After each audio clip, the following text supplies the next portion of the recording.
on the street. They're lurking inside ourselves. Can we shake off our prejudices, or are they in our psyche like our genes? Will we ever be free or ever locked in this combat? Arabs against Jews, whites against blacks, Hindus against Muslims? Are there any final solutions?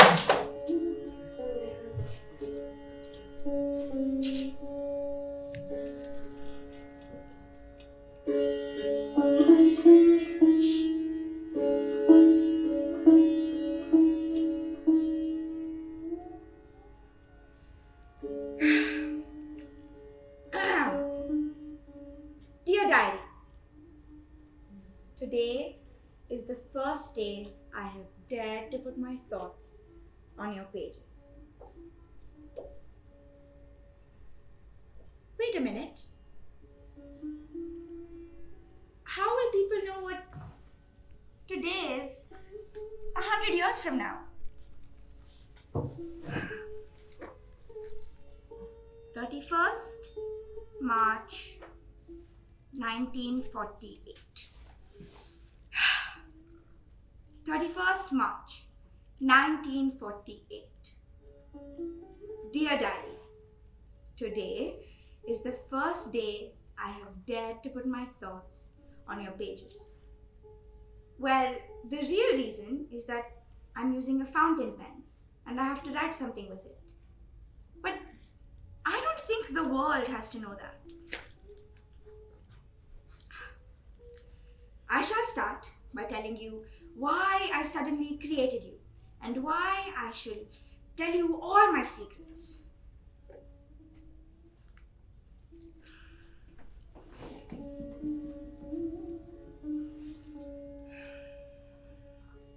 Recently, all my dreams have been shattered. I can never be a singer like Noor Jahan. Hari's family is against me singing film songs.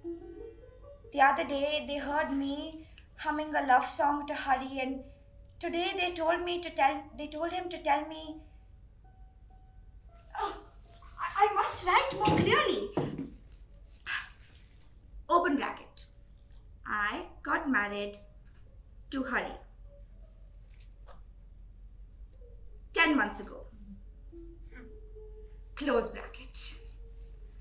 I came here to my new home on my 15th birthday.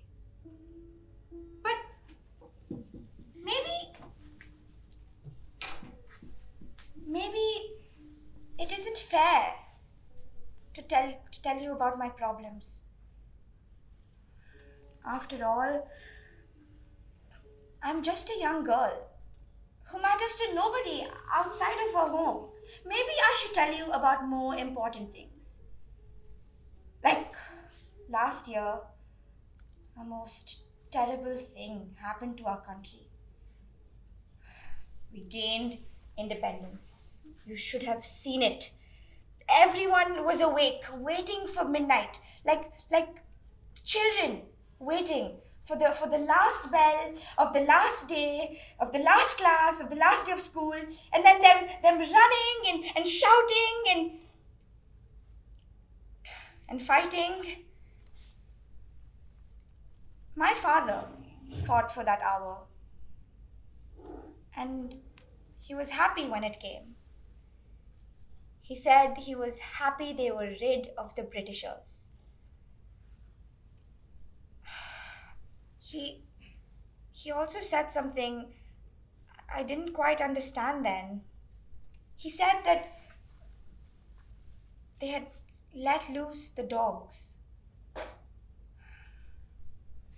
I hated to think that he was talking about my friends, but that night in Hossainabad, in our ancestral home, when I heard them outside,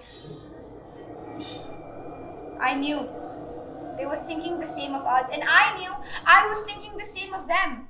And as their voices grew louder and louder, I blamed them more and more for my father's absence. The stones came crashing in, one by one. My mother and I, we hid in the puja room. I could see the fire they were carrying reflected in the broken glass lying around us. I clung to my mother. My mother clung to the family idol of Lord Krishna, praying, not for us, but for the safety of my father, wherever he may be.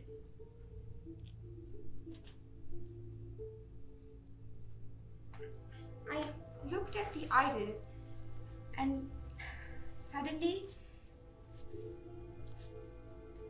I had the most horrible thought. I feel afraid to repeat it here, but I must. I looked at the idol that I had grown up seeing my mother worship, and I felt it was no different to the dolls that I had grown up playing with and thought they were real people. And then I knew. It was Krishna punishing me for being a non-believer. A stone hit our gramophone table, breaking it.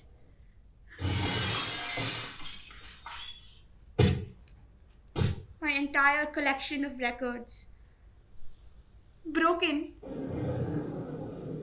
lying around like pieces of glass. The songs of love that I had learned to sing with Noor Jahan, Suraya, Shamshad Begum. These beautiful voices cracked.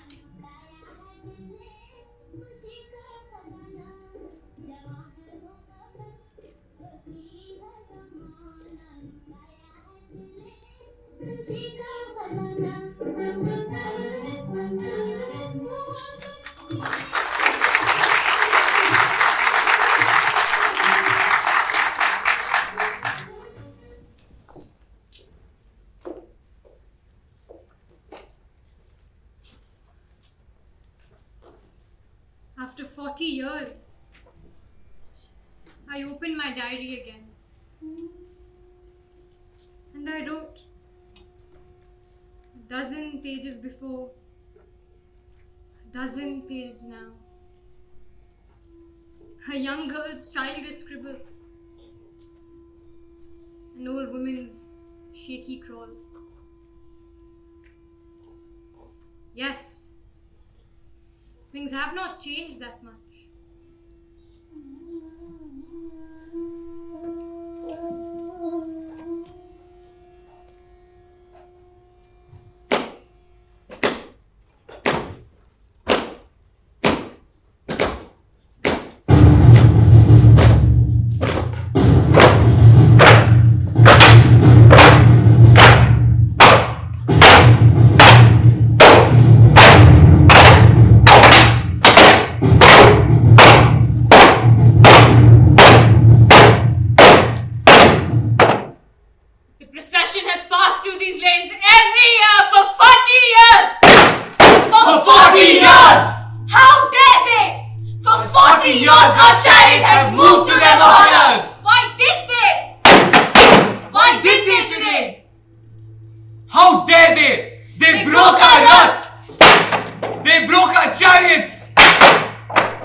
Why would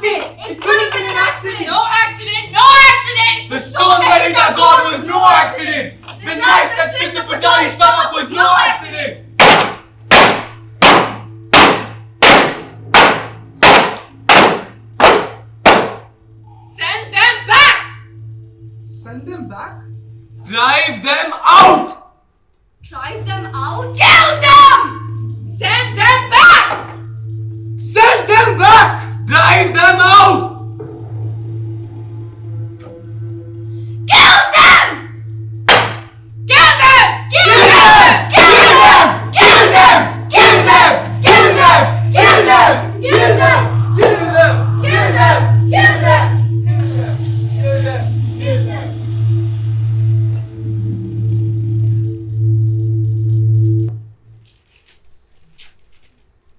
No. Nothing else was mentioned in the English news. They only talked about the rug and the curfew is still on. Haven't they come? Yes, don't worry. I'll do it right away. I'll call them and I'll call you right back. Yeah. Who was that? Papa, the Sneem says the Muslims girls' hostel was bombed. What? I don't believe it. Was anybody hurt? It's true. She and the other girls are trapped inside. The matron has called the police, but nobody has come. I have to call the Sneem's parents in Jeevnagar and tell them to come and get her. Wait a minute. That wasn't a bomb. That was probably some chokra teasing the girls. She said it was a bomb. The matron has even called the police. Did she say it exploded? Was the building damaged? Did any part of it fall down? Oh, you can never get through when it's urgent. Smitha, wait, I think your friend is overreacting. Papa, she isn't overreacting. How can you be so sure it wasn't a bomb? How can she be sure it was a bomb? If it had exploded, there wouldn't be pieces around. So it must have just smashed against the wall or broken a window, making the loud sound. Now you know how these things get started. Hello? Give it to me, I'll handle. Hello, I'm calling from Amagam. Yeah, we don't know each other, but you see, your daughter is my daughter's classmate, yes. Yeah, that's why we called, yes. Yeah. The colleges are still closed and the curfew hasn't been lifted, yes. Yeah, so we thought you might be worried. No, don't worry about her. They were just speaking on the phone. Everything is alright, yes. Oh, Tasneem is like our daughter. Yes. Please don't mention it, please. You must visit us whenever you're in Amagaon. Mr. Noor Ahmed. Mr. Noor Ahmed, I'm Ramdeep Gandhi. Ramdeep Gandhi, yes. No connection with the father of the nation. I mean, it's just a common surname. I'm sure in your community as well. Hello? I think we were cut off. You weren't cut off. He disconnected while you were talking to him.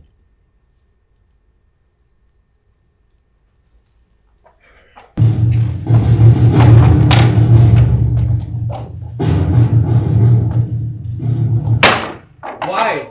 Why did they? Why did they today? Why? Why did they? Why did they today? Why? Why did they? Why did they today? The chariot fell in our street! Their god now prostrates before us! So they blame it on us? Was the chariot built by us? Blame the builder of those fancy thrones! A manufacturing defect! Doesn't their god have a warranty? We are neither idol makers nor breakers! But they blamed it on us! Why did they? Why? They say we razed their temples yesterday! That we broke their chariots today! That we'll bomb their streets tomorrow. Why would we? Why? Why would we? Why would we? Let them send us back! Well,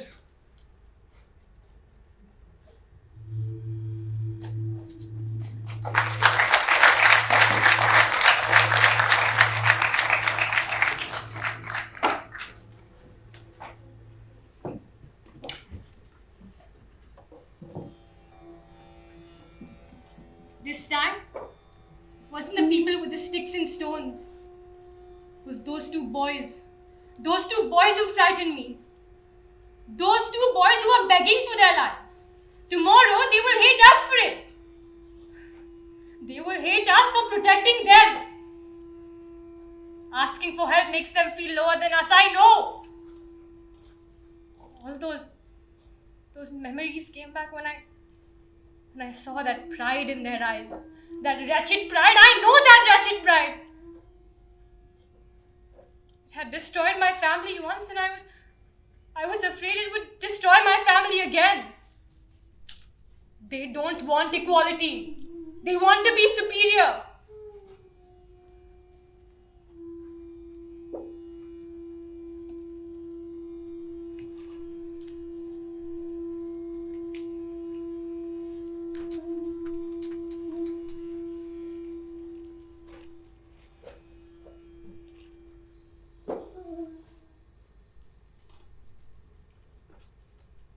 Smita, go to Ba and sit with her till I call you. I think Ba will be fine. There's no need. She hasn't spent any time with Ba. She must learn to be with her elders. Ba will ramble on about old times and bore her to tears. It's all right. I'll go.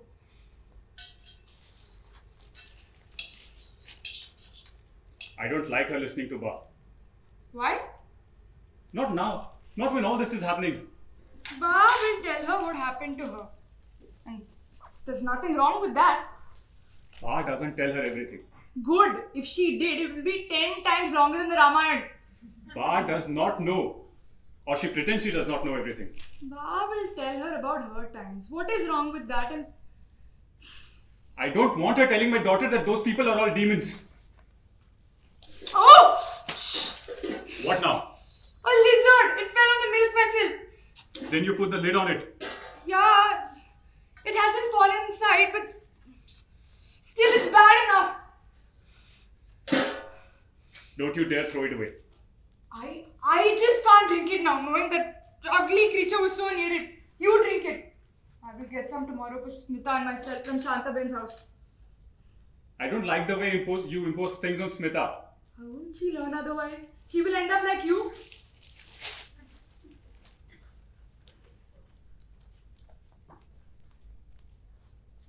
Ba is resting now. Good. Now come and help me with the puja part. So much work. My head is going round, round, round. Nobody's asking you to pray all day. Who do you think is protecting this house? And who do you think is creating all this trouble? Who are you talking to on the phone? No one. Just a friend of mine.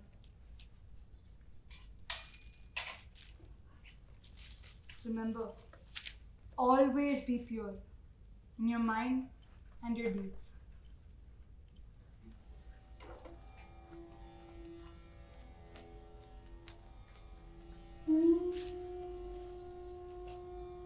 Aruna?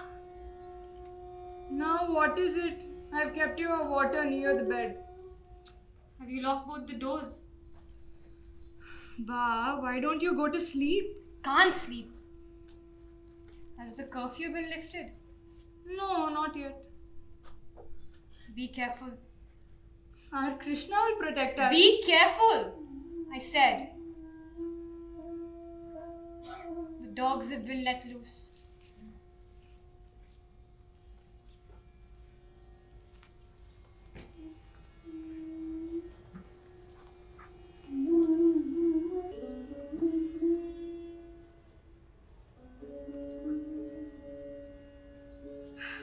That's all for you now, Daksha.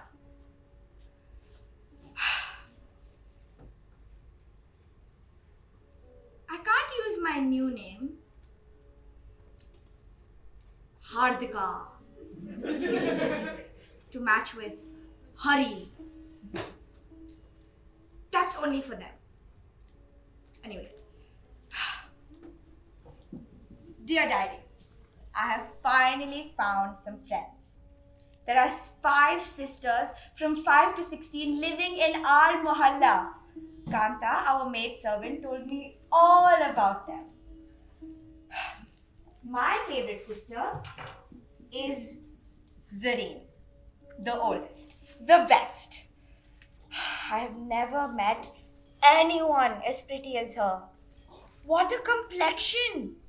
It's true that Khoja women are the prettiest in the whole world. I saw her at the market. She was on the other side where they sell unmentionable things.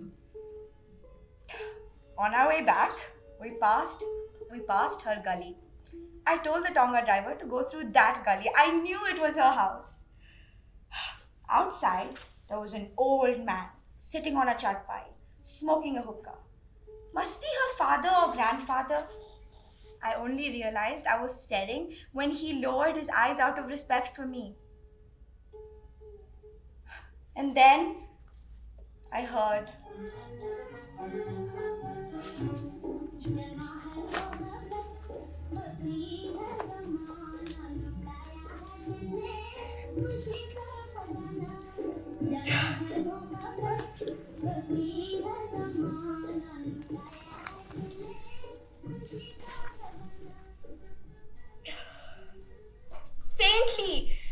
the window above. The voice of Noor Jahan. Oh, why did the Tonga driver have to go so fast? The window was shut, but I'm sure they must all have been sitting around the gramophone, listening to my favorite song. I could barely hear it, but as we moved away from the window, I could hear it loud as if I was sitting next to the gramophone.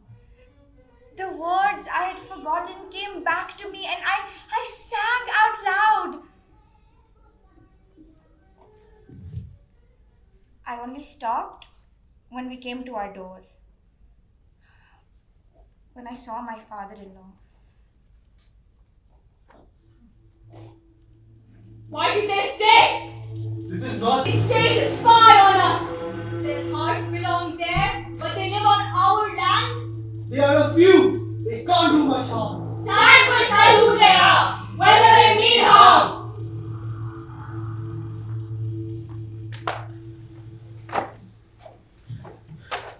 Shit. We're lost. Let's keep walking till we meet someone. Don't they suspect us? Pretend you know nothing. Don't worry. I know a lot of people in this town. Yes. And I hope we don't meet any of these people, you know. Look! I admit I was wrong. What more do you want? Can't believe you didn't know what you were doing. You want to fight here? Okay, let's fight. Listen. I like you. You're my friend. Just promise me you won't meet any of these people again. Promise, now just shut up. Hey! Who are you?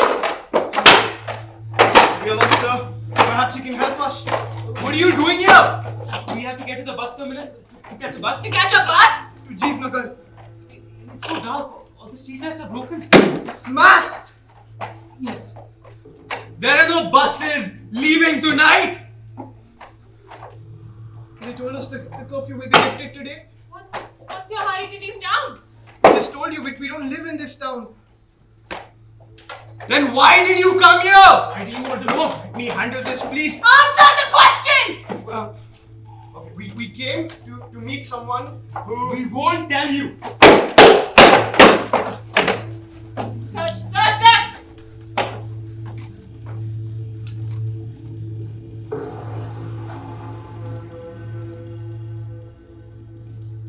A bus ticket to Jeevnagar. We just told you we don't... 22nd. They came on the 22nd. Something's fishy. Yes! There's a bad smell like a dead pig. Leave him alone. He came a day later. Only I came on the 22nd. I came in the van. Don't you understand? What else have you got? Think we have very little money on us. Search them.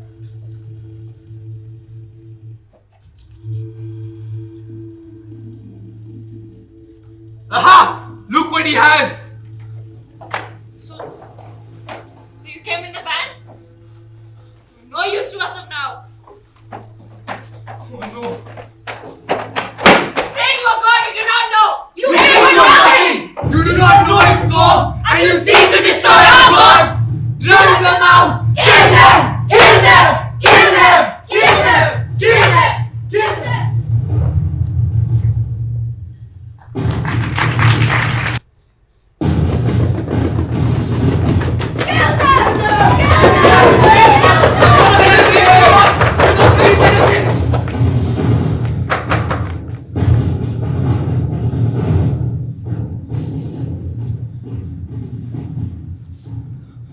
Please don't throw us out. They will kill us. Open the door.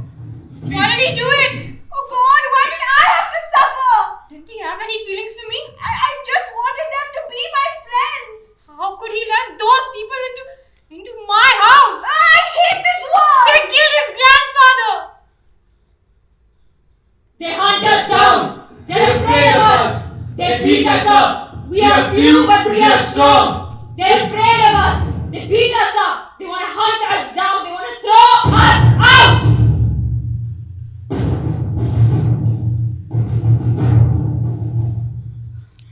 Please don't throw us out. They will kill us. Open the door. Who are you? Don't listen to them. Please, please. Open the door. Call the police. Yes, call them, but they won't come. Throw them out. We can kill them. Throw them out.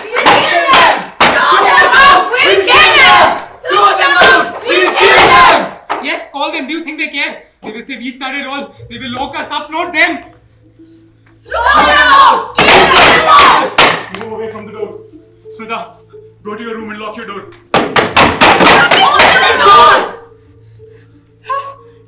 How can it be? There's no one there. They won't answer the phone. How can it be?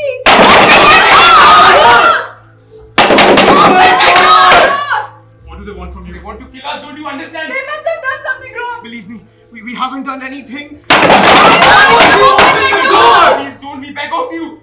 Open up or we'll break your door! Yes, we'll break your door! No! What harm have they done to you? Set an example Stop them! before they do any harm. Kill them! Before their passions inflame. Kill them! So we may live in peace! We We who are right! and they, Who are wrong! Since we are right and they oppose us! if we are right, Do you doubt us? Your own people? I have the right to doubt which is my own.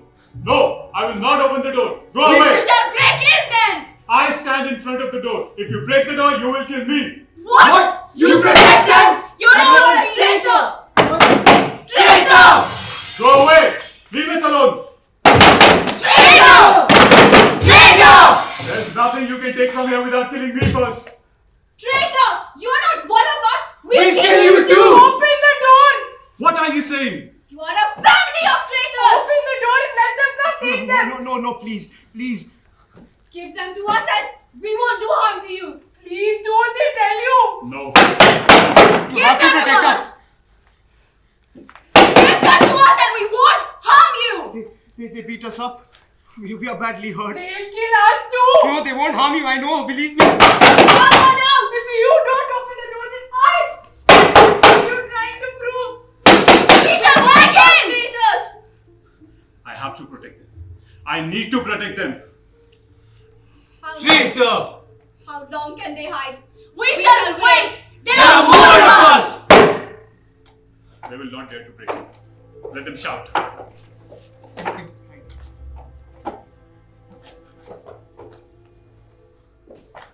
I didn't like the one called Javed. The moment I saw him, I knew he was no good. And the other one was far too quiet and much too polite. What was he thinking? Of us? That we were all the same. Javed, he didn't think. I hated him.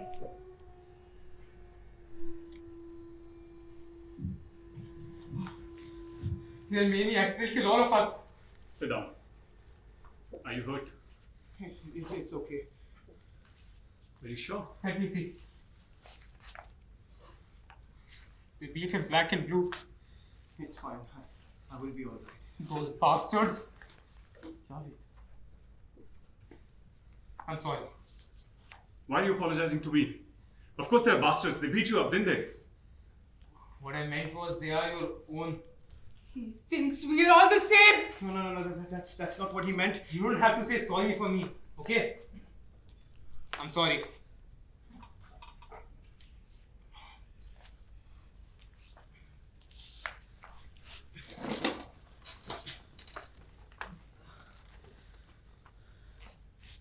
Where are you from?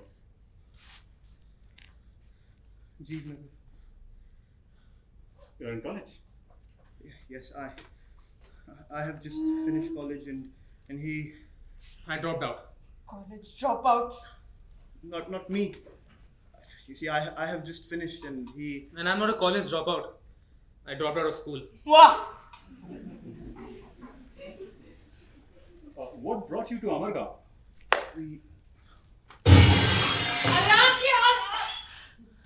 Why do you bring so much trouble on our heads? What do you want me to do? Throw them out so that they'll be butchered? No. I don't know. I think we can at least try and be civilized. Yes, of course. So bring them a glass of water.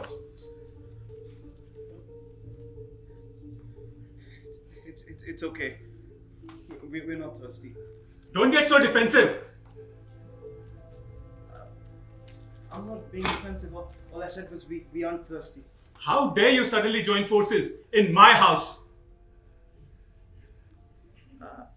I don't understand. You have finished college, while your friend has dropped off school. You made that distinction very clear, didn't you?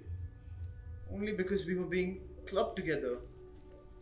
Unreasonably. Or you resented being clubbed together. I am not a college dropout. Yet when you were uncertain about the reception you would receive here, you clubbed yourself together, unreasonably. You said, we are not thirsty. You spoke for the two of you.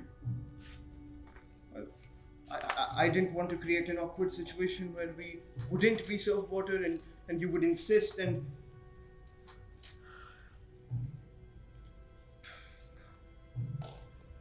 No, you're right. I was being defensive. I'm sorry. I'm not thirsty.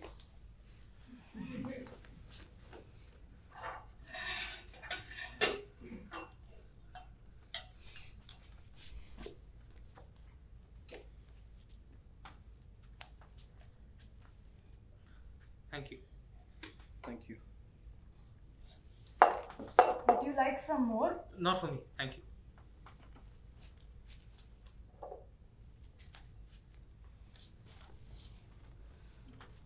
So, what brought you to Amargaon?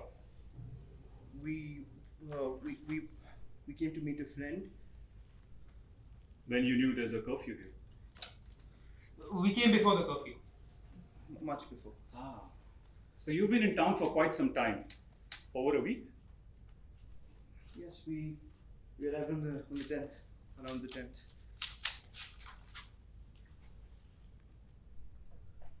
And what were you doing at this time of the night? You don't go near them. They might have knives. We have nothing on us. Those thieves took whatever money we had. Oh, did they? Yes. I see. You believe them. Of course. Why should I not? Of course you.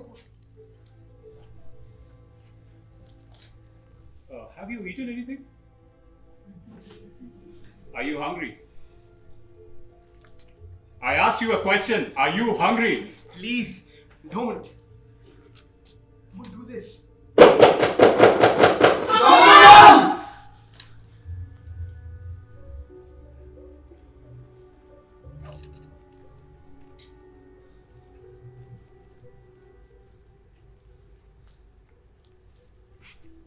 Smita? Hello, Bobby. Hello, Javed. Throw them out! Throw them out! Throw them out!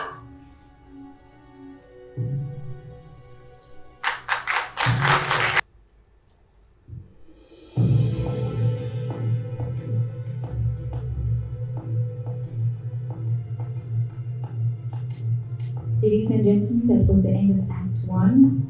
Proceeding to Act 2.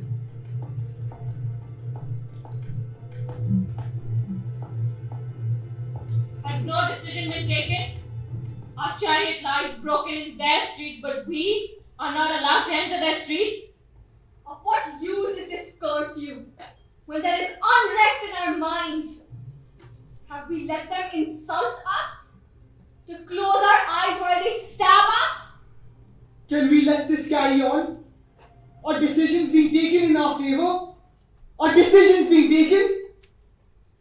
There's heartache. We doubt the leader's intentions. They want our blood to boil. They have succeeded.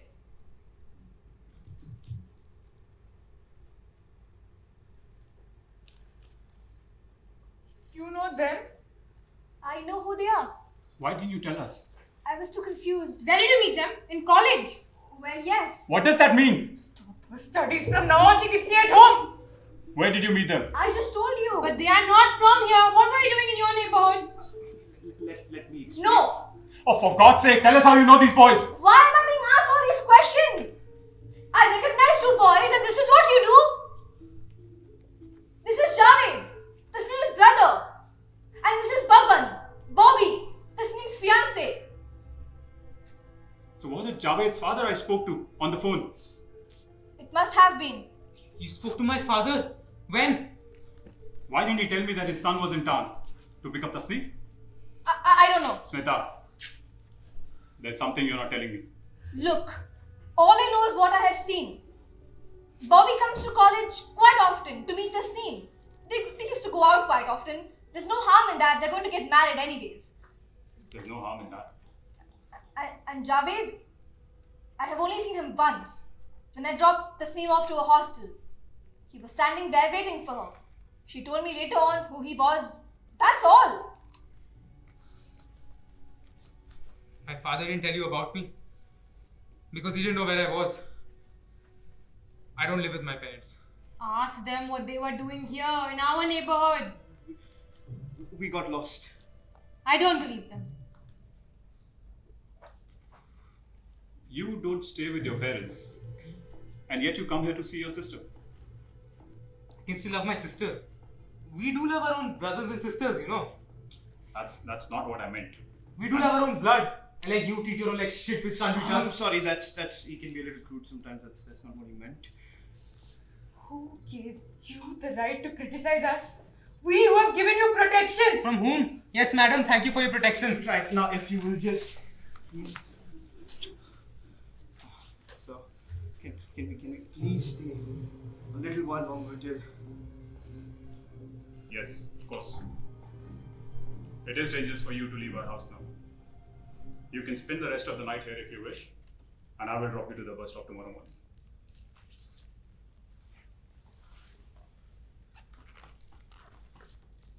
I'm sorry. What for? Why for being angry and ungrateful. I'm sorry. Don't apologize. That's the way you feel. No! He said it as if he were throwing a weapon at us. Ramnik, give them pillows, blankets, bed sheets, whatever they want. Tomorrow morning, I want both of them out of my house. And that is the way I feel.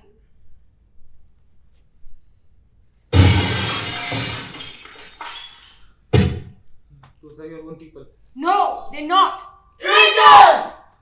Aruna, wow. Where were our own people when we needed them? Her father died in Husainabad soon after partition.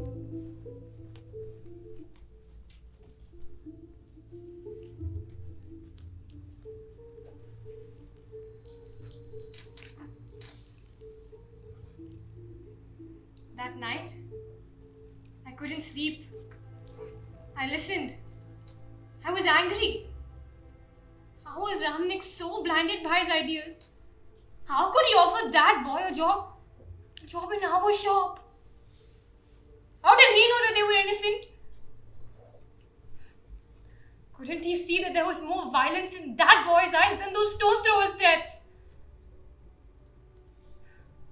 Ramnik wasn't just trying to save two boys from getting killed. This was something else he was trying to do.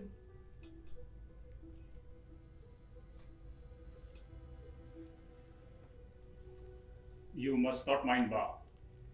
Old people are so rigid, and so are the young ones. I'll bring them some sheets and some pillows. I'm sure those crowds will go home in a short while. If you are hungry, I could offer you some milk. I think there's only a little left for the morning tea, but we don't want to impose We already have. any further. please, I insist you take it. Perhaps the offering could have some symbolic significance.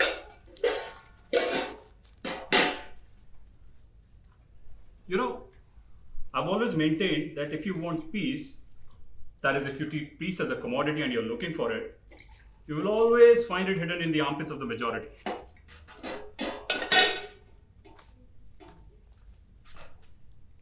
Please.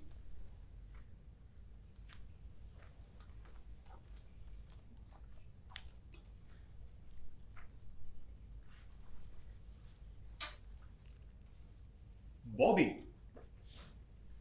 Isn't that an unusual name for a... My name is Baban. So your friends in college call you Bobby? My friends in college called me Baboon. And you prefer Bobby over Baboon? Yes.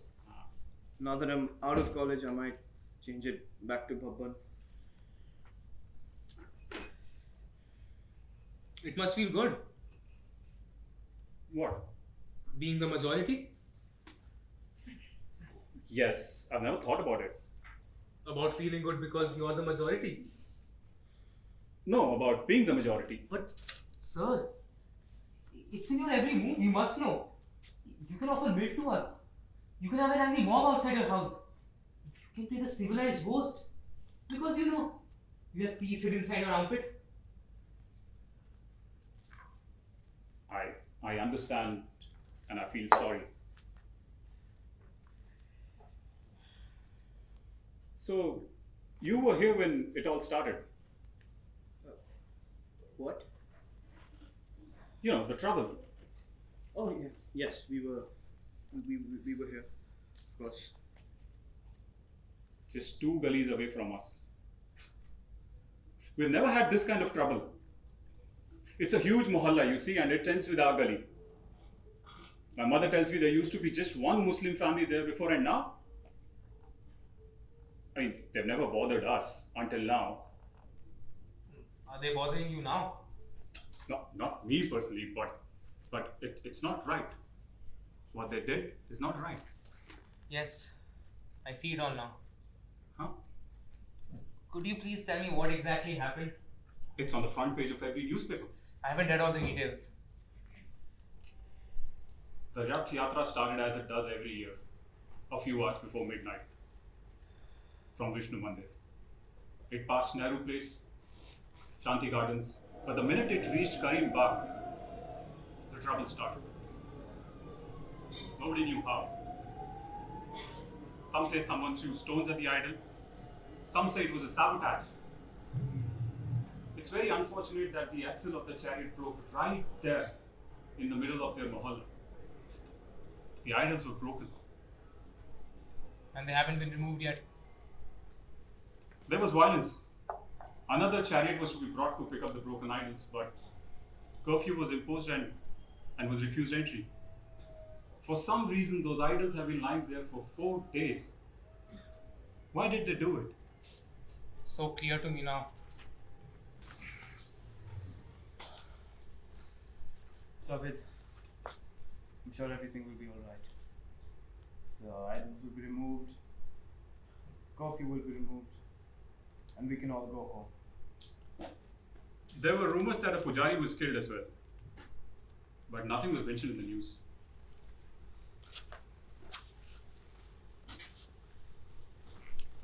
I'm sorry, we don't have any spare mattresses. You'll have to put up with the hard floor for the night. I'm used to it. Yes, I'm sure. What do you mean? He doesn't have a proper home. Oh yeah, you did say you don't stay with your parents. We came to Amarna looking for a job. I came to help him. Perhaps I can help him. You know, I've got a sari shop in Kapda Bazaar.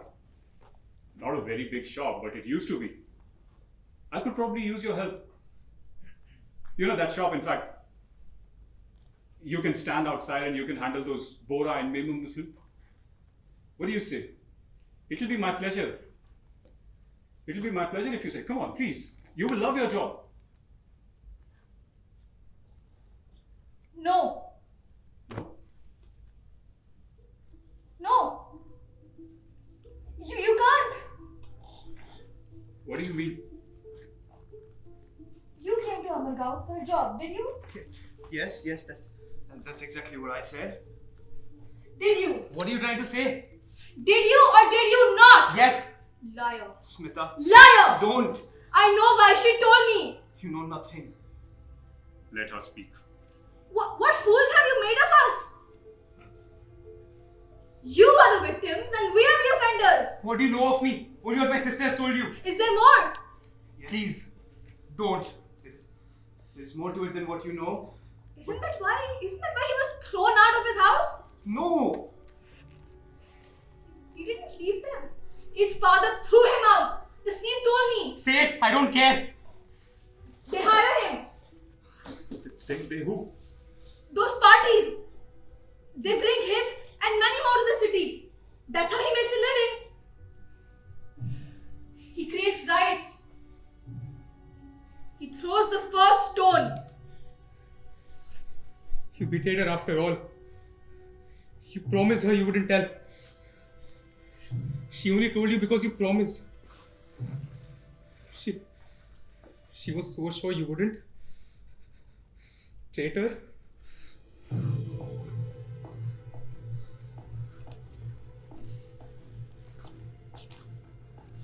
I had him. I almost had him.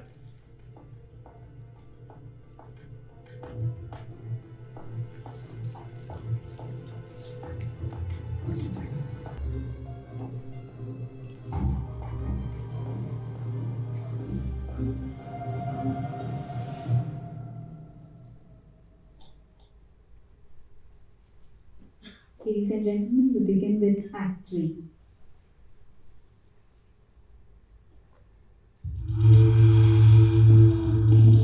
Should we be swallowed up so they cannot recognize us? Should we meld into anonymity so they cannot hound us? Lose ourselves in a shapeless mass? Should we? Can we? A drop of oil cannot merge with an ocean of milk.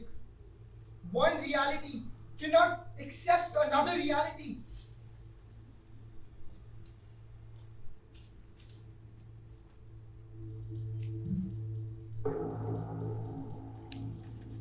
They won't believe you have changed. Have I changed? Why do you doubt it? I cannot think anymore.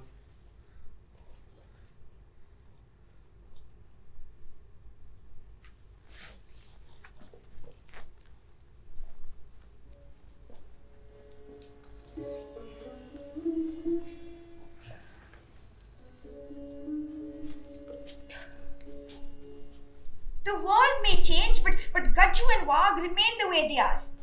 Hari's parents. Hari tells me that all the bad people have left for Pakistan. He has the brains of a silly goat.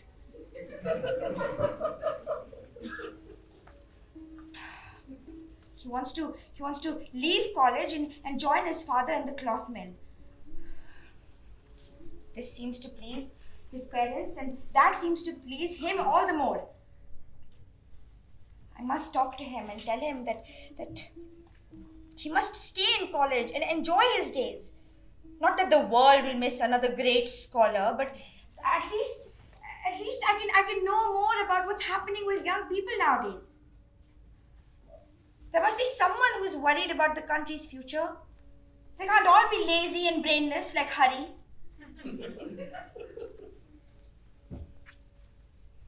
If Hari joins his father, he will be brainless and boring.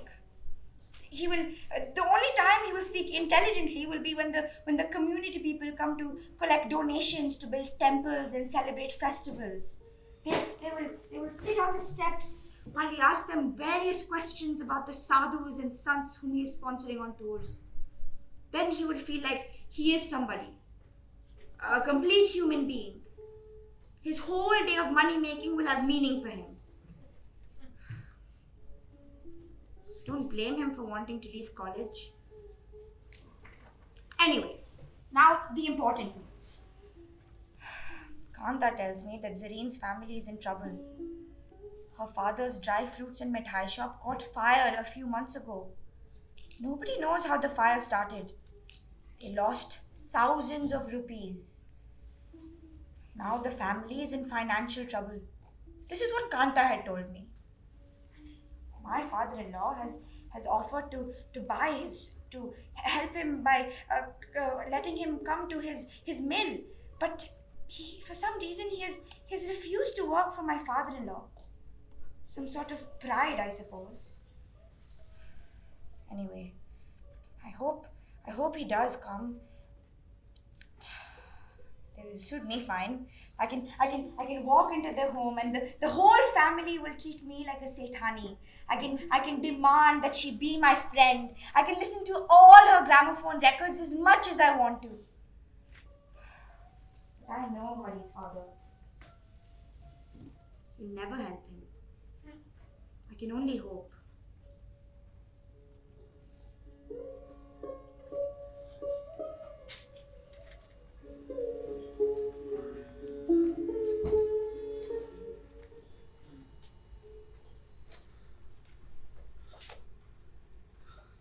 What did you get out of it? I believed it was a cause for my people. How much did they pay you? Thousands. I got thousands, lakhs for doing it. Are you satisfied? That is what you want to hear. And to think of it, I offered you a job. All for money, in the name of a cause. I didn't ask you for a job. So you keep your job. I'm sorry, sir. That's not what he meant. Stop defending me. Do you think he cares? Yes, I care. It's you who are indifferent. You don't believe in anything except yourself. I believe in myself. Yes. What else have I got to believe in? It's people like you drag me to a corner and I have to turn to my religion, my faith. I have a lot to thank you for. At least now I'm not ignorant of my history and faith.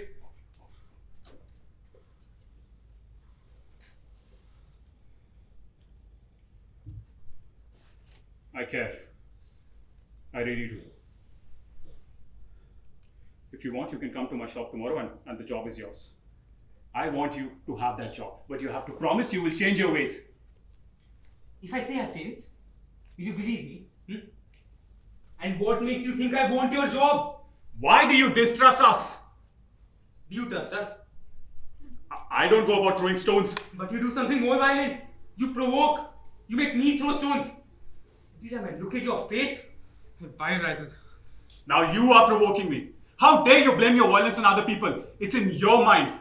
Your life is based on violence. Your faith is...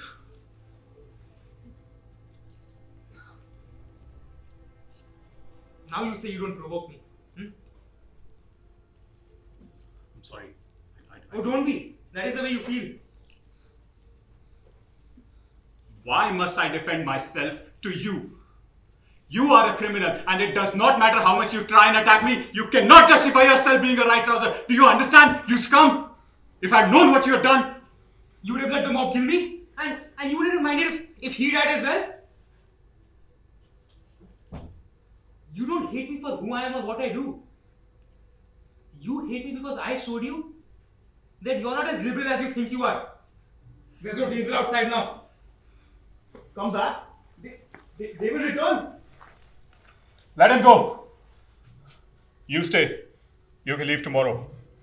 I don't believe a word he says. He's just a hired hoodlum. How can I let him stay here knowing... Javed, come back. I'm taking a walk. I need some air.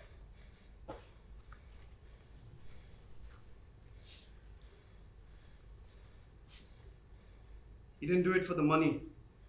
They didn't hire him. He volunteered. Doesn't that make him even more repulsive? No, it doesn't. I don't think he will ever change. But if you want, you can bring him to my shop tomorrow and he can take the job. You condemn him. You think what he has done is hateful. And yet you want him to work in your shop. Yes, Why? because I have to give him all the chances that I possibly can. Isn't that what a liberal-minded person would do? No, that's not the real reason. Then what is?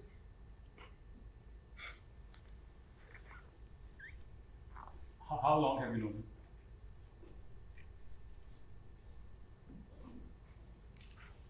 him? We grew up together. We went to school together. Pardon me for saying this, but if you find his actions repulsive, then you are also partly responsible. I? Responsible for actions of that pathetic boy? He has changed, believe me. I don't want to defend him. If I defend him, you will say, aha, we know why he's saying all that. Pathetic. At one time, in school, he was the hero. Smart and cocksure. You take his anger and attitude very seriously, don't you? Should I not? It's funny how you can be emotional and irrational and yet appear smart and intelligent and be taken seriously. Because you're convinced that you have all the answers. And you urge people to accept your convictions, and they do.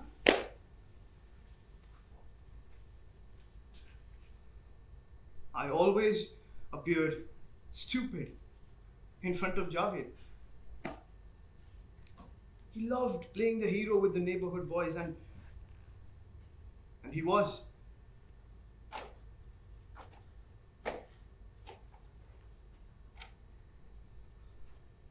A minor incident changed all that.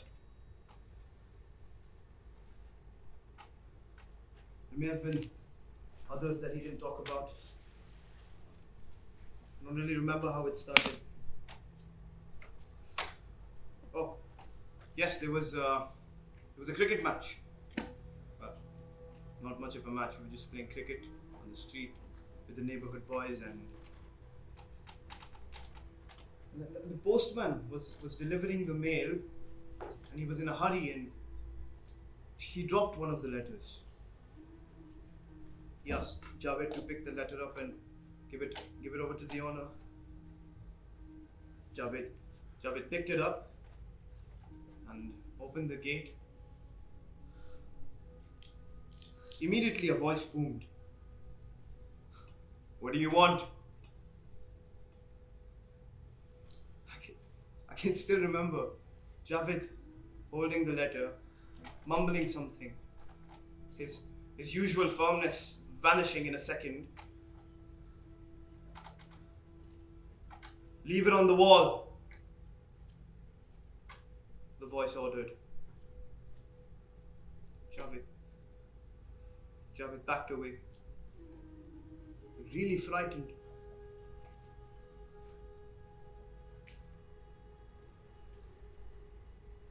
We all watched as the owner came out with a cloth in his hand. He wiped the letter before picking it up. He then wiped the spot the letter was kept on, and he wiped the entire gate.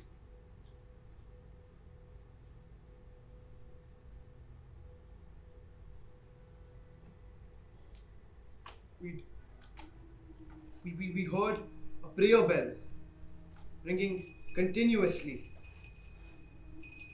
Not loud, but distinct. We'd heard the prayer bell so often every day of our lives that it didn't mean anything.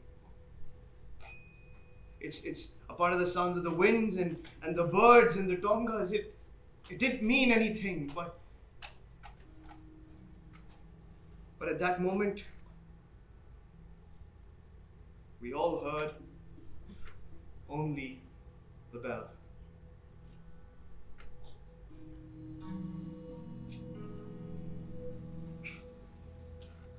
The next day, the neighbor came out of his house, screaming on our streets, yelling at our windows. He was furious, tears running down his face, and I couldn't understand a word he was saying.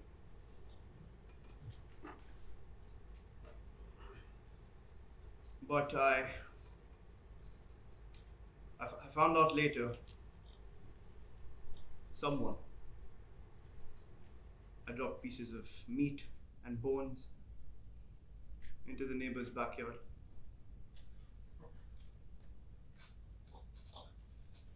I didn't speak to Javed for months after that. For months, whenever we played cricket, we'd hear the bell and we'd remember the incident, and we all avoided looking at Javed. And to Javed, he was, in his own eyes,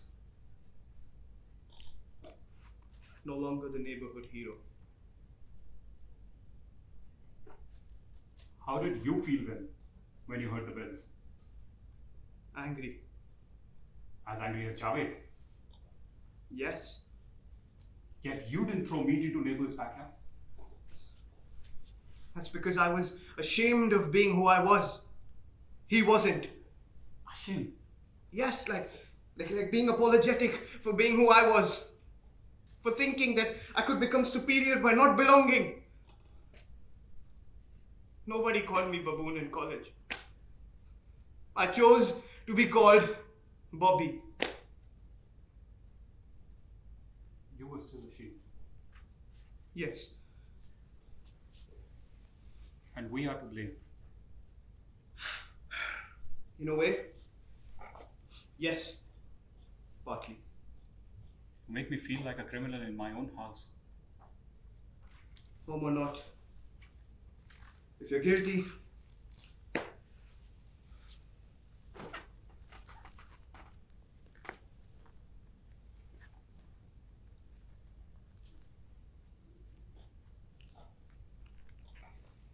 We're not very different, are we?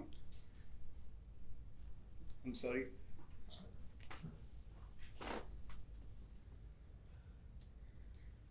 We both feel shame.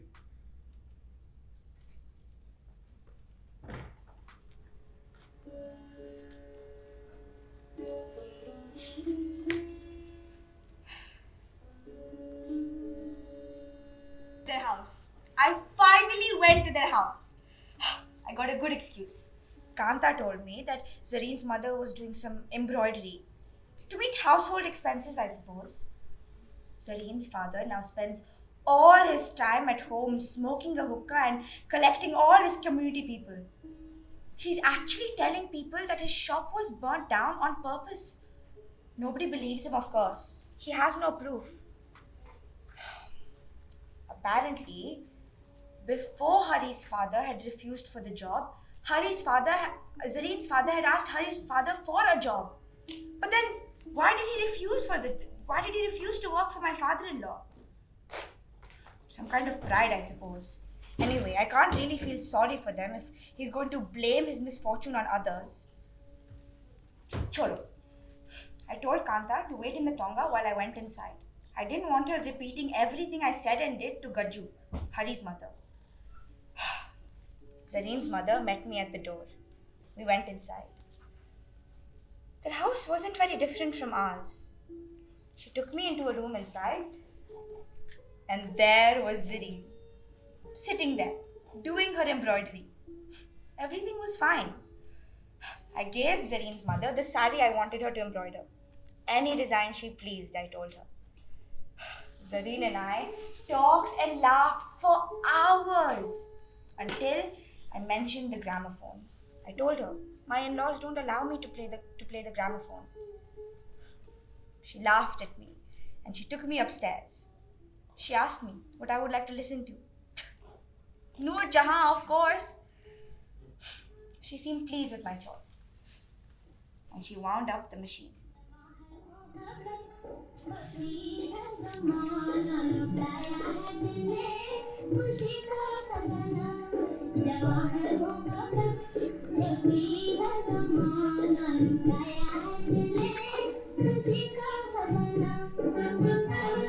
Zareen and I danced and sang for hours.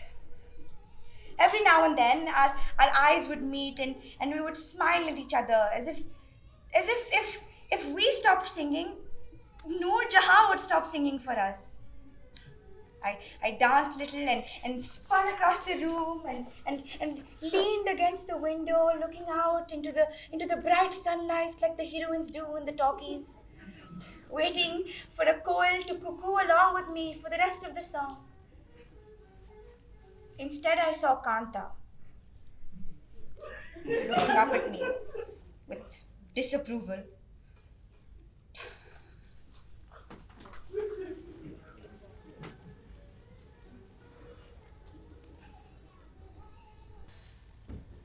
Is anybody outside? No.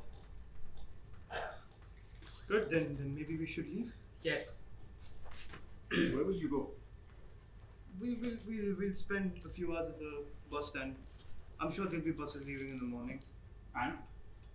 We'll go back. To our hole. And the job? I don't want it. You can't leave. There seems to be nobody outside, so... There's one thing I cannot forget. What's that? That you are a criminal and I cannot allow you to just leave. You have no proof of anything. What do you want to do? Turn you over to the police.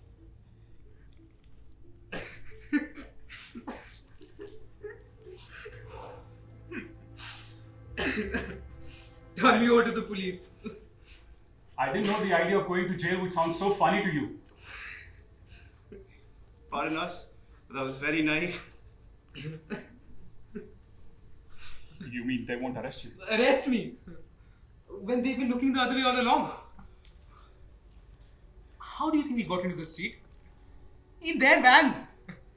They will arrest me, don't worry. To please people like you.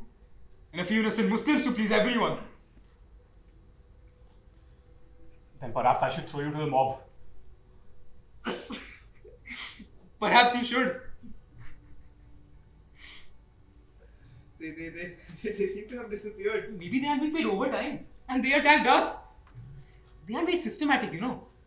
Next time, they should have a round of introductions. So we don't end up killing each other. At least not unintentionally.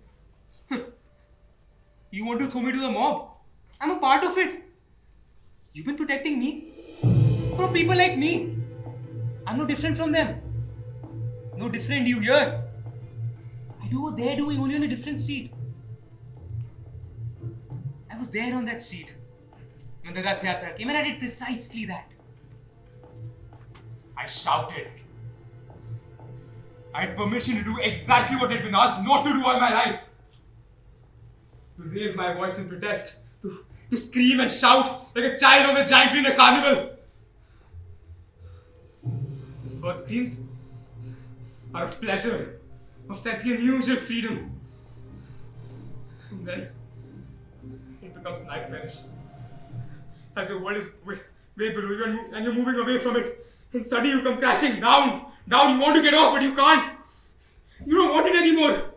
It's the same feeling repeated over and over again. You scream with pain and horror, but there's no one listening to you. Everyone is alone in their own cycles of joy and terror. The feelings come faster and faster. They confuse you with the blur created by their speed. You get nauseous and you cry to yourself, why am I here? What am I doing here?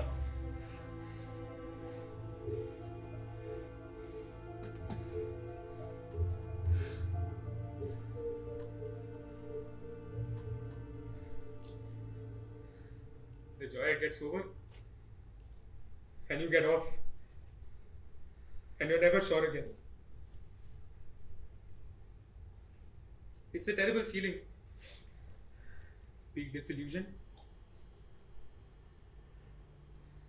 Don't we all have anger and frustration? Am I so unique? Now that I'm alone, I hate myself. It was different when I used to attend the meetings. I was swayed by what now appears to me as a cheap sentiment. They always talked about motherland and fighting to save our faith, and how we should get 4 of theirs when we 1 of ours. Baban, he never came to any of these meetings.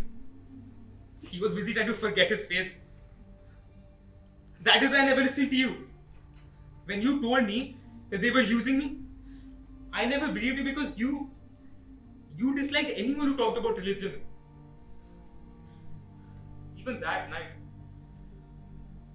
when I told you I was coming to Amargaon, you tried so hard to talk me out of it.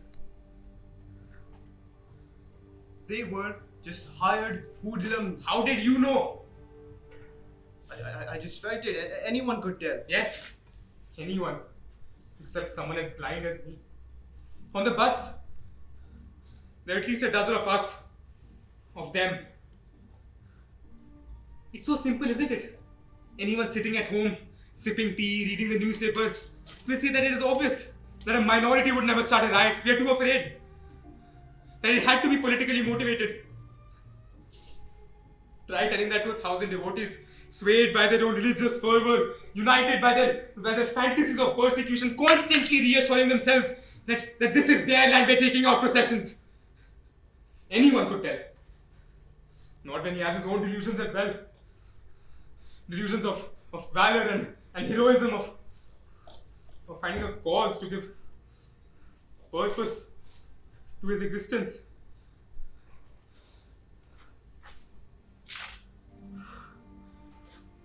I arrived in Amargaon in the afternoon. I went straight to Tasneem, hoping you would have contacted her.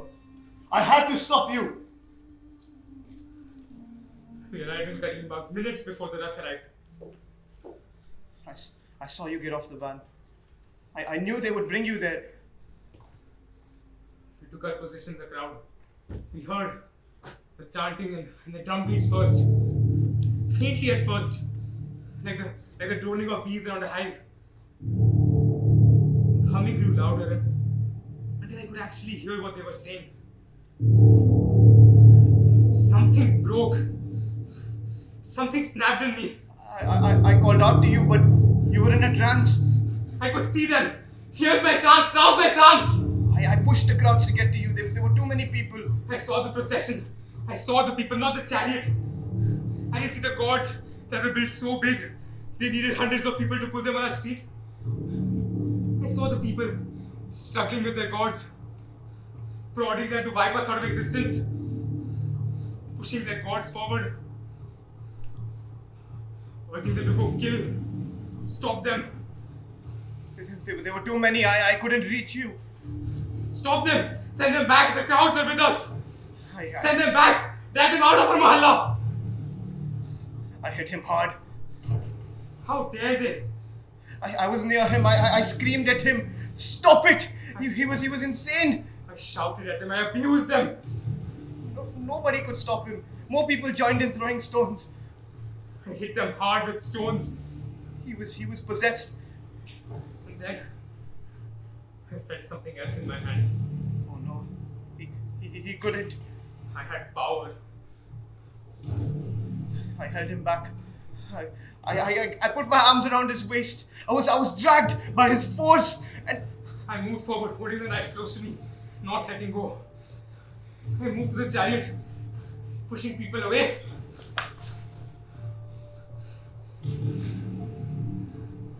And I saw him.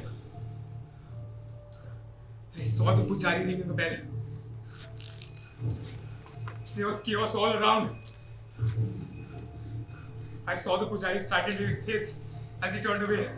And I was in the carnival again, on that giant wheel, screaming with pleasure. I came crashing down. I wanted to get off, but I couldn't. The pujari backed away. His last words were his God's name. He looked at the knife in my hand. As I lifted above the heads around me, he begged for mercy. But I couldn't hear him at all. There were screams all around, and I was screaming too, but no longer with joy as the fear came faster and faster, confusing me. I got nauseous and I cried, "Why am I here? What am I doing here? Get me off! I want to get off!" I was so close and I could have.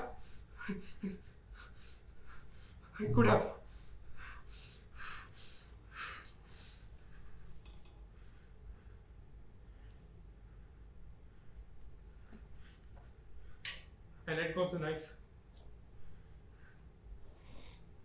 The knife fell to the ground.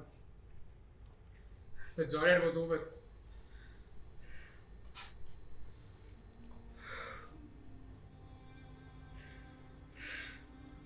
I watched men fighting, distorted faces, not making a sound.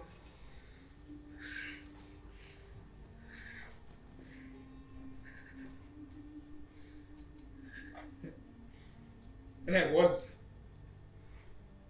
as someone picked up the knife and pierced the pujari. I watched while people removed part of the chariot as planned.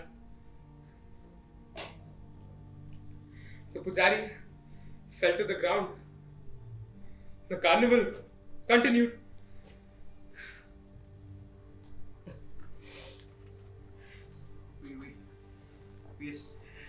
We escaped in the panic and confusion. I pulled him aside as the chariot began to keel over.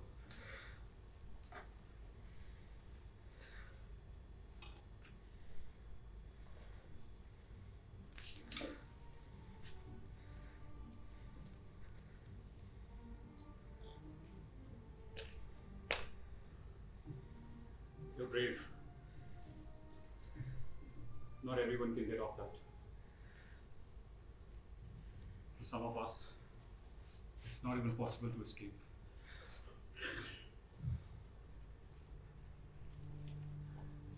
What must we do to become more acceptable Must we lose our identity?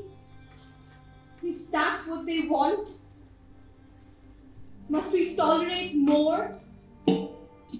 Does our future lie in their hands? Is there anyone more unsure, more insecure than us? Oh, what a curse it is to be less in number.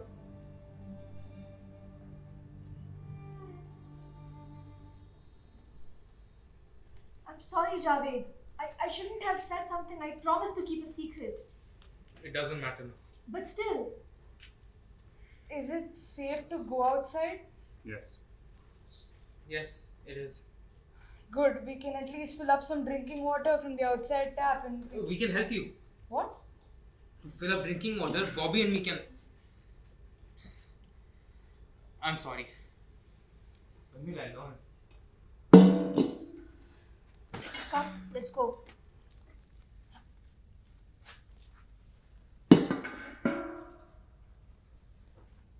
Please, try to understand.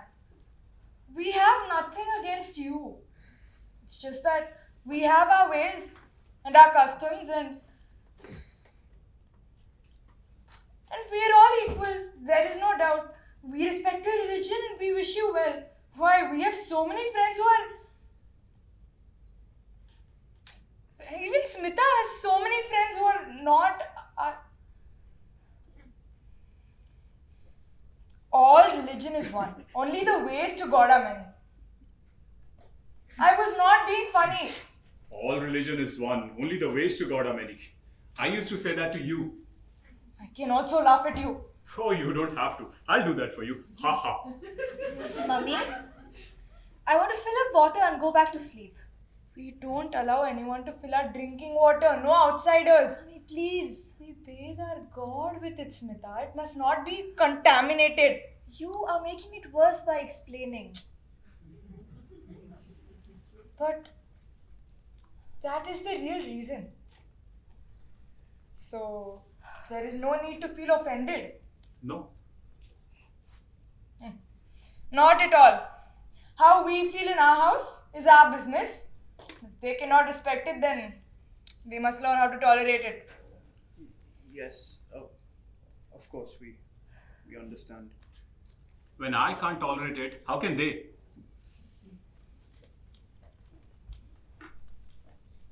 Mummy, thank you for making me feel like a rat in a hole.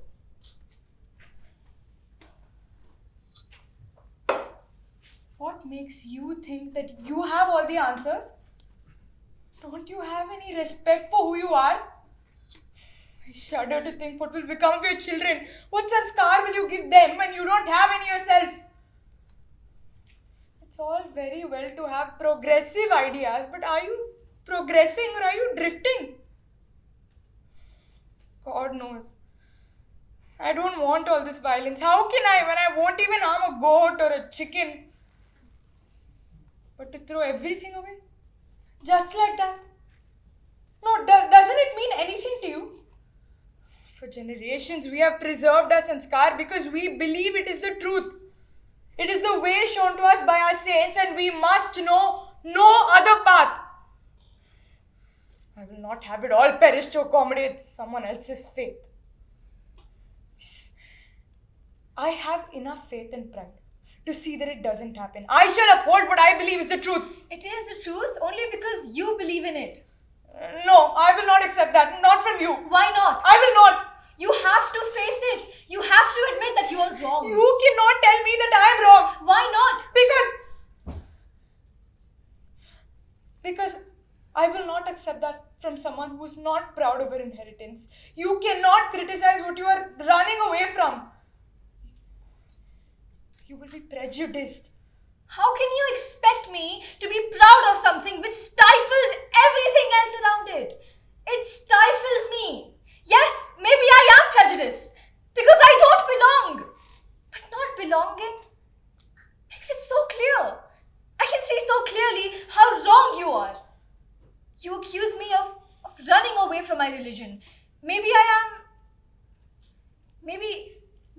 embarrassed, Mummy. Yes, maybe I shouldn't be. What if I did what you do? Praying and fasting and purifying myself all day? Would you have listened to me then if I told you you were wrong? You would say yes, because you were certain I wouldn't do that then. Alright, so we both the prejudice. So what do you want to do now? Shall we all go back to sleep?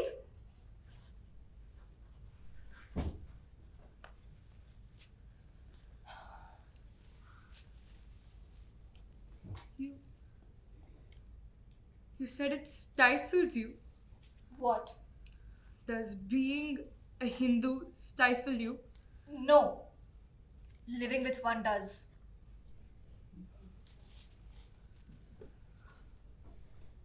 I never felt like that.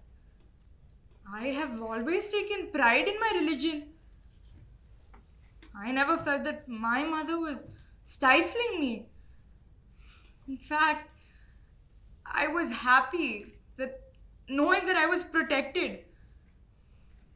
I grew up listening to stories of our gods and how they slew the demons to protect the good people of our land. I was happy. I was thankful to my mother for showing me the path of truth. I was truly happy. And so you feel threatened? Threatened? Why should I feel? Because you know that they don't believe in all the things that you feel are true. Doesn't that make your faith that much more weak? Do two young boys make you so insecure? Come on, mummy. This is a time for strength. I'm so glad these two dropped in. We would have never spoken about what makes us so different from each other. We would have gone on living our lives with our petty similarities.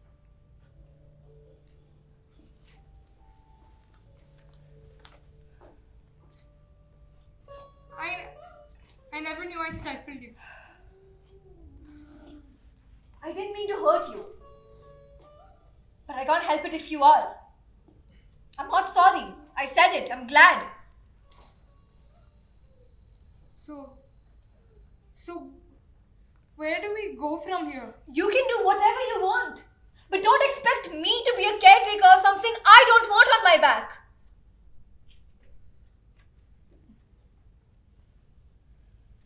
Someday, perhaps when you're older, Perhaps, or maybe you've been unlucky. Yes, it is my karma, but I will keep trying. Don't try so hard. You're breaking me. Ever since I was small, you've been at me to go to the temple, make garlands, listen to you reading from the Gita. I love you, Mummy. That's why I did that. I listened to you and I obeyed you. I tolerated your prejudices only because you're my mother. Maybe I should have told you earlier. But I'm telling you now, I can't bear it. Please don't burden me anymore. I can't take it.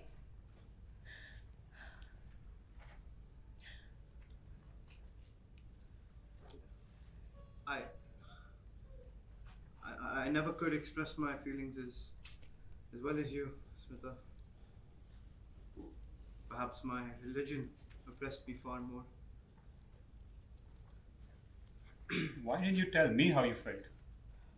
I knew you would have understood, but I didn't want to tell you. But why? Because it would have been a triumph for you over Mummy. And I couldn't do that to her. How easy for us to just join forces and make her feel she was wrong. How easy for us to just push her over because you had me telling her exactly what you wanted to tell her yourself. What would you have done? Shut yourself from us? We wouldn't let you off so easily. We would have hounded you. We wouldn't let you forget that the spirit of liberalism ran in our blood and that you were the oddity, the outsider. How would you have felt? How weak and how frustrated would you feel? You understand what I mean, Mummy, don't you?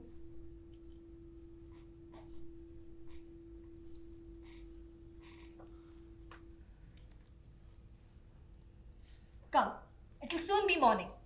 After we fill up some water, we can sleep for a while. Then we can make some breakfast for them and say our goodbyes. Come! Or should I ask them? But not God's vessel. You fill that up. Right. He is more touchy than we are. You know we aren't exactly falling over each other to fill water for you.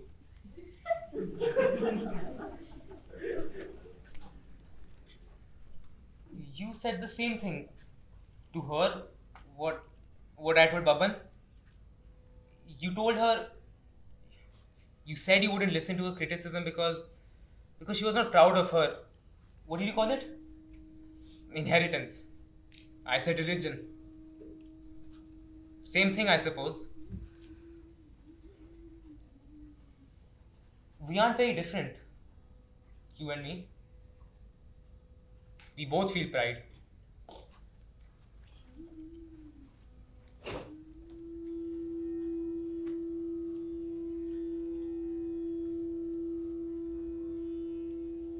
Am I a bad person? I always thought I was a good person. And you always thought we were the bad ones.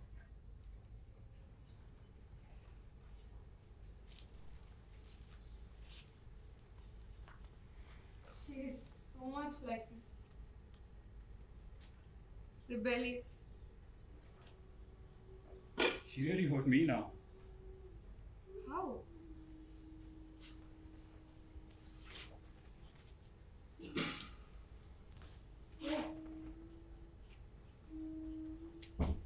So it was true.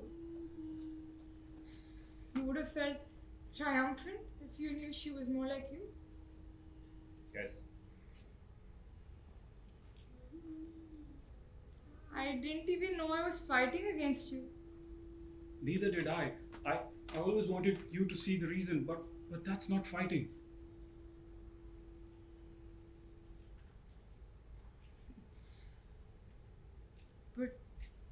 But now it seems there's more than just that. Yes. What? Whatever it is, it has got nothing to do with you personally. Then what is it? There are things that are better left unsaid. To me, your wife. To anybody. What do you mean? I only want to know why you hate me so much. It's not you! Then what is it? You remind me of them. Who? Why can't you just take the job and be done with it?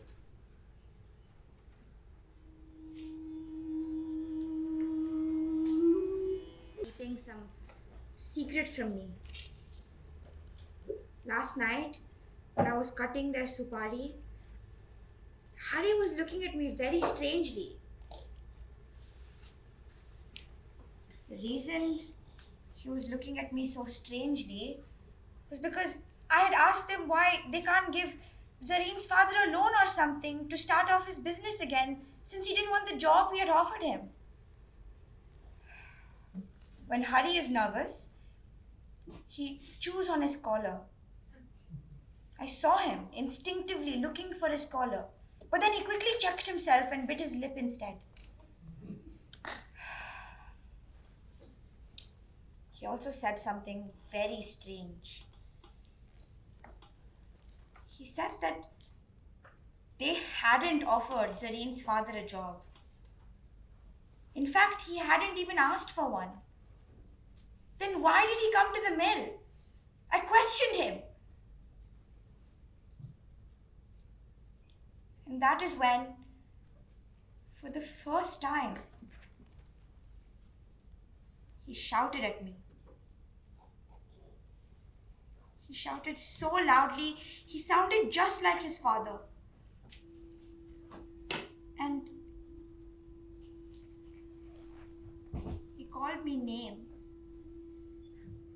Names that are too shameful to mention to you.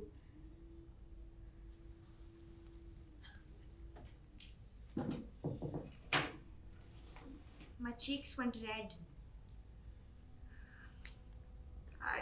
I forgot about Zareen's problems. I was confused.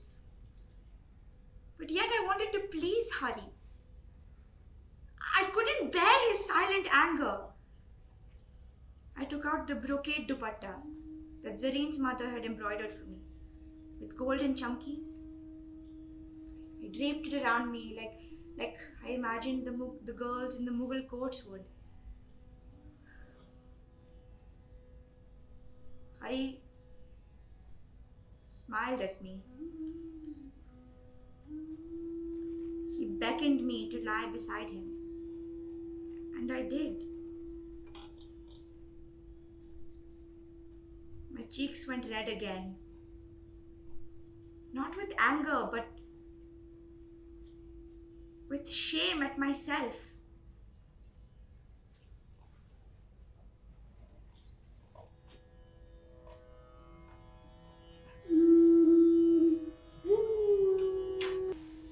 Oh, you're up so early? When did I sleep? What were you doing? Listening to everything happening here. I was doing the same. You're very lucky. Why? I hope you have the same freedom that you have here in your own house. I think one can create one's own freedom wherever one may be. You're also very foolish Foolish? to think you can create your own freedom. Well, I suppose they could beat me up and lock me in a room. Yes, they could.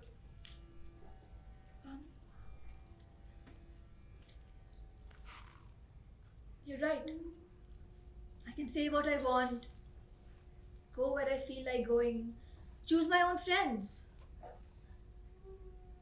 Yes, Dadi, it must have been very different in your times, na?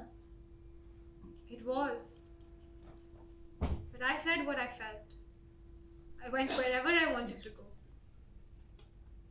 Chose my own friends.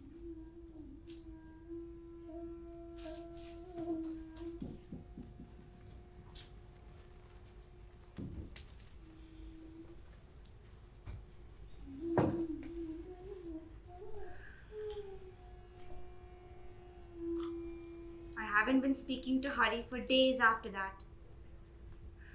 I can't trust Kanta to tell me what is happening. She makes up her own stories when she doesn't know the truth. So, I decided to speak to Zareen. I had to know what was happening. Kanta insisted that she came with me. So, when Hari's mother went to sleep in the afternoon, we went there. The men were not to be seen. I went right in. The women were clearing the table. The men had just eaten and gone. Thank God. I could tell by their faces that something was wrong. The women brought out the dekshis and thalis and laid them on the table. They opened the lids and I smelt their food. Come, sit with us, Zareen said to me. I looked at her eyes and they were red. Her mother never looked at me. Her sisters sat with their heads bent as if they were looking at their reflections in the plates. I could tell that something had happened. How cruel could she be? Asking me to sit with them? She knew I wouldn't. She wanted me to go away. I sat with them. I kept my hands to myself and I sat with them.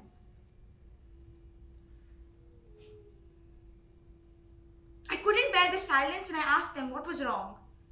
They didn't answer me. I watched them eat those things.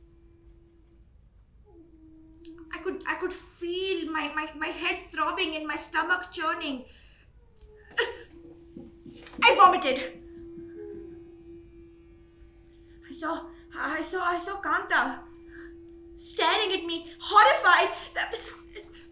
Zareen stood up. I reached out for her. I thought she'd help me, but she screamed at me instead. Kanta rushed to me and helped me up. And as we staggered out, I could hear Zareen. Are you happy? Are you happy? I didn't know what she meant, and I didn't care then. I wanted to go home.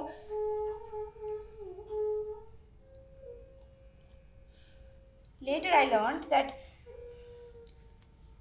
Hari and his father had actually felt sorry for them and had even offered to buy their burnt up little shop.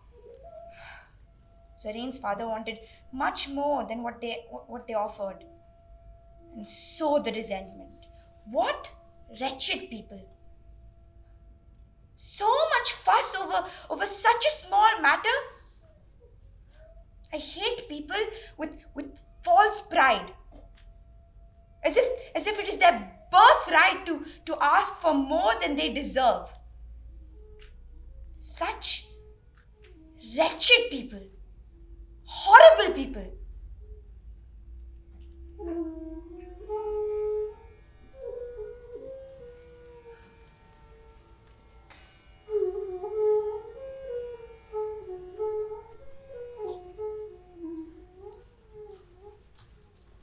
Why are you still here?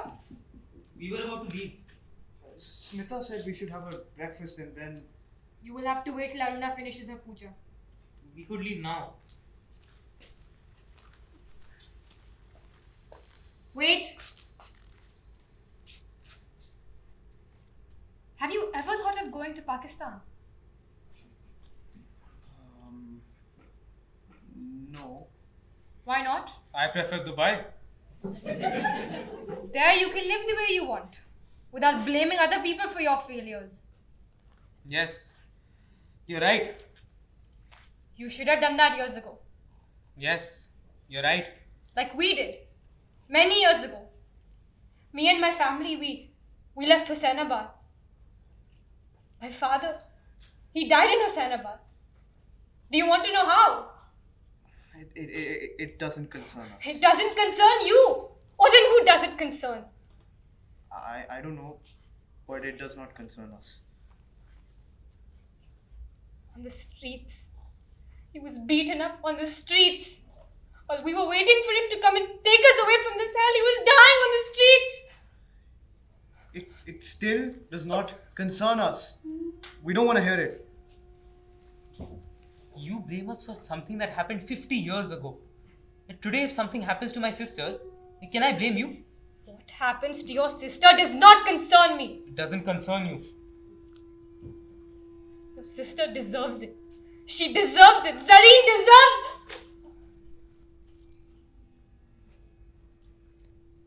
What did you say your sister's name was? Tasneem. Oh. I thought it was Zareen.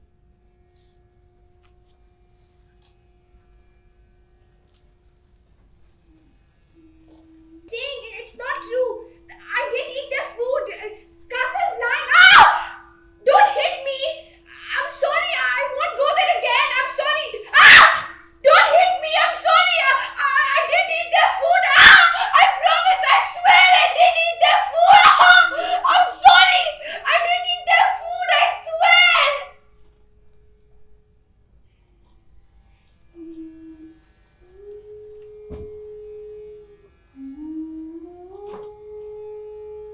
They hurt me so much. Oh God, why do I have to suffer? My own family. I just wanted them to be my friends. I would have been so happy if I never met them. Oh, I hate this world. I hate your pride. I lost respect forever in the eyes of my husband because of the pride of your people. I promise. I won't do it again. Confined. Never let out of the house. Like a dog that had gone mad. Let me out! I hate the way you look. I hate the way you eat. I hate the way you dress.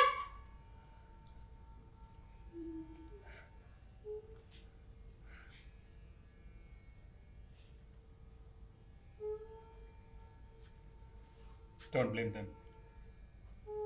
You can't understand how I feel. I can. They are not to blame. I cannot forget. I just cannot forget.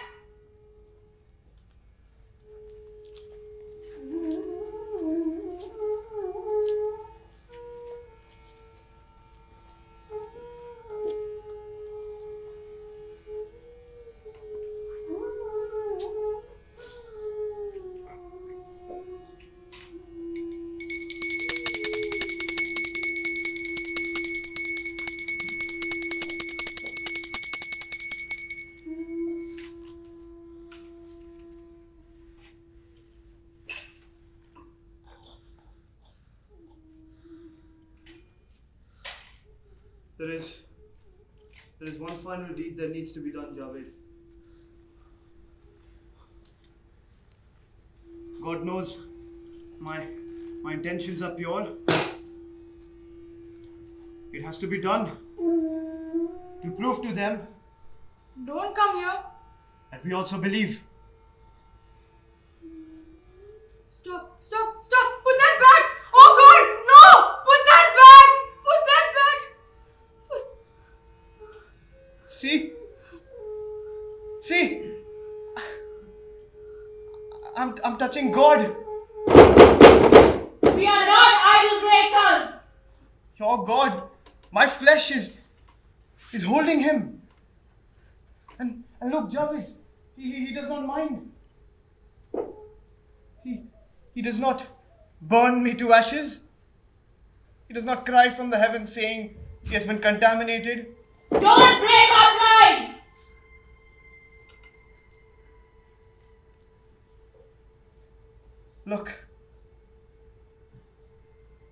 Look how he rests in my hands. He knows I cannot harm him. He knows his strength. I don't believe in him, but he sure does believe in me.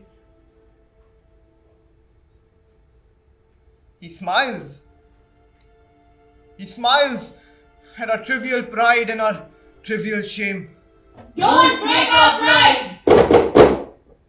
Look, Javed. He doesn't humiliate you. He doesn't cringe from my touch. He welcomes the warmth of my hand. He feels me and he welcomes him. I hold him who is sacred to them. But I do not commit sacrilege.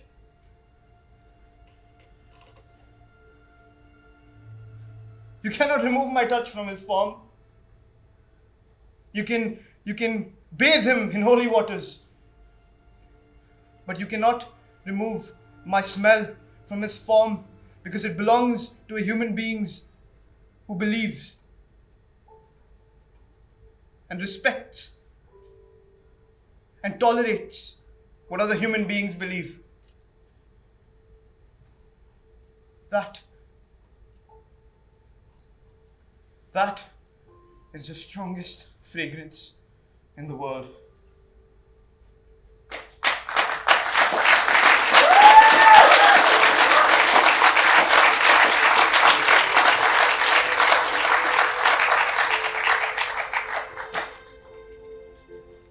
Is there nothing left that is sacred in this world? The tragedy is that there is too much that is sacred. But if we believe in one another, nothing can be destroyed. And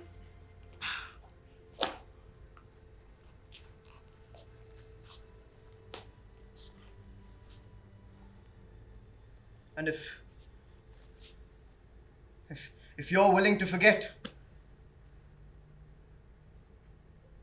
I'm willing to tolerate.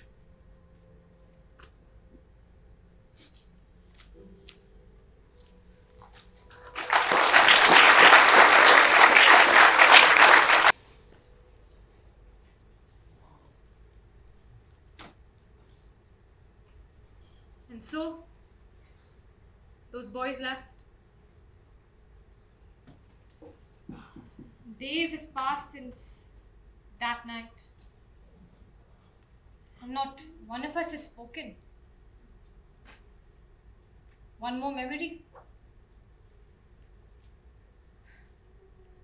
We do not speak to each other.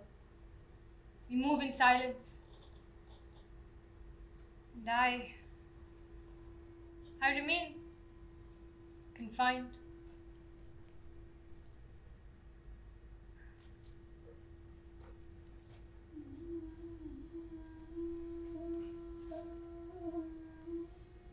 Haven't you gone to your shop? No. It's late. Your workers must be waiting for you. I can't go. Why not? I don't think I can enter that shop anymore. I can't stop thinking about it. About what? I don't have the face to tell anyone. For me, there's no getaway. There's no escape. What are you talking about? It's their shop. It's the same burnt up shop that we bought from them. At half its value.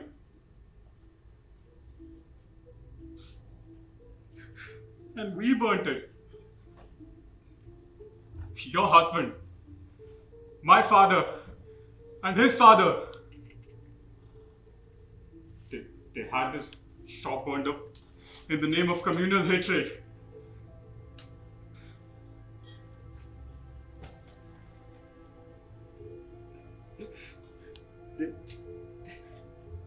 They just wanted to start a mill like ours. That's it.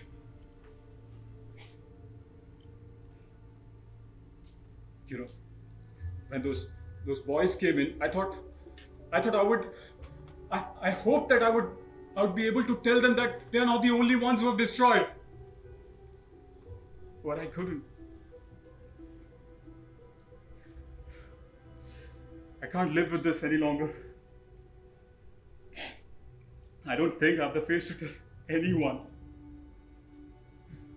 For me, there's no getaway.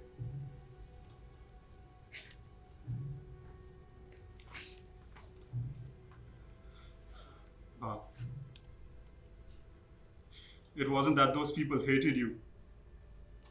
It wasn't their false pride or arrogance. It was anger. Why didn't you tell me? All these years. You have to live with this shame only for a few years now.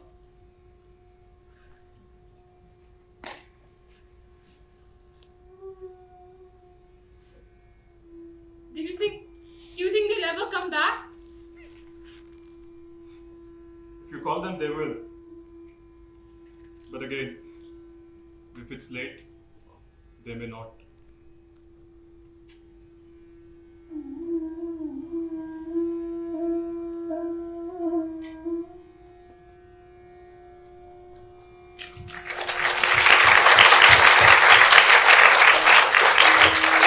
Ladies and gentlemen, that was Final Solutions.